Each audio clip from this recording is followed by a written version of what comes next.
Welcome, Reflections. We are here for another story time, and this time we are going to New Orleans. This story time is the name Hoodoo Boogie Woman, the Hoodoo Boogie Man. If you heard of Marie Laveau, this will be a great story for you. Many communities in the Mid South were quite frightened of the African American healing and spiritual cultures. This culminated from a mixture of racism, bias, and fear stemming from myths about race and culture. Mythical stories and misinterpretation of religion that came out of New Orleans seemed to set a stage for the paranormal and fear of root work and conjure in the Mid South. New Orleans was often looked on as the Mecca of hoodoo, voodoo, and African pagan practices.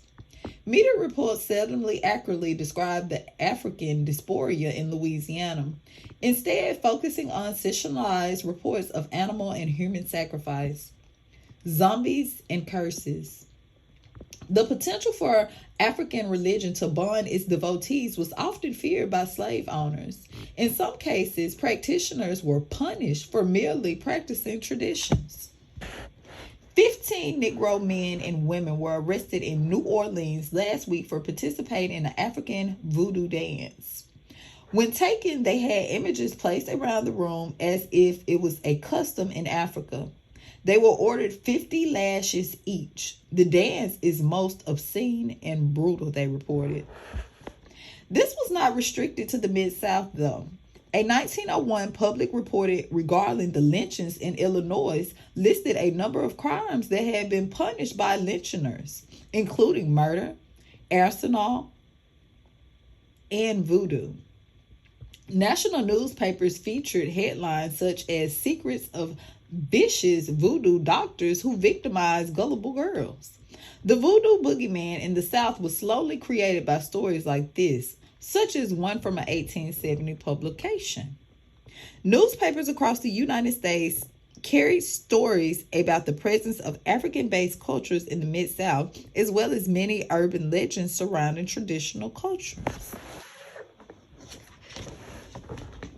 New Orleans is just now greatly excited over the sudden disappearance of the white infant child belonging to a Mr. Digby, who is believed to have been stolen by a Negro woman for the purpose of sacrifice on a voodoo altar. Constant and unremitting search had been made without success, notwithstanding heaven rewards have been offered for the recovery of the child. No one appears to feel authorized to say it was stolen for sacrificial purposes. Yet, the thousands believe that such was the case of the abduction.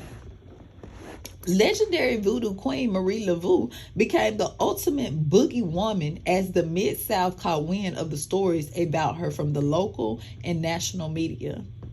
Headlines like this one out of Nashville, Tennessee in 1930 warned, "Black shadows of Congo gods hover over snug cottage in New Orleans. Large salt crosses, gris gris, a voodoo curse appears on the front porch." Reports of spiritual workers from the Mid-South who performed spiritual readings and healings in New Orleans brought about suspicion of these specialties importing destructive activities back into the Mid-South. In 1889, Mississippi-born spiritual healer James Alexander was arrested in New Orleans for disturbing the peace. Alexander was believed to have a spiritual power, as he was born with a veil over his face that signified his special abilities. He was arrested as part of a party of men and women who were engaged in dancing and loud behavior. The spiritual healer told police that he was in the process of providing treatments for several clients as neighbors complained about the loud shouting coming from the building. Accounts tell of dancing, shouting, spiritual treatments, and men and women dressed in loose clothing. Many of the same characteristics would be found in the number of the diverse African healing and spiritual traditions throughout the Mid-South. As Mid-South communities too began to see African folk practitioners as invading enemies, threats of violence began to raise with reports out of the cities like Memphis of local citizens assaulting root workers. Law enforcement in the cities like Memphis and Montgomery began a series of campaigns that included mass arrests, uncovering operations, and rounding up of spiritual workers in the Black communities. Lest it be thought that use terms like warware, this author's personal description of these campaigns. It should be understood that this was the terminology used by these communities and agencies engaged in these type of campaigns. Memphis newspapers ran headlines like Voodooism called plain racketeering by warring Tennessee police, while an Alabama newspaper announced detective wages war on black magic here.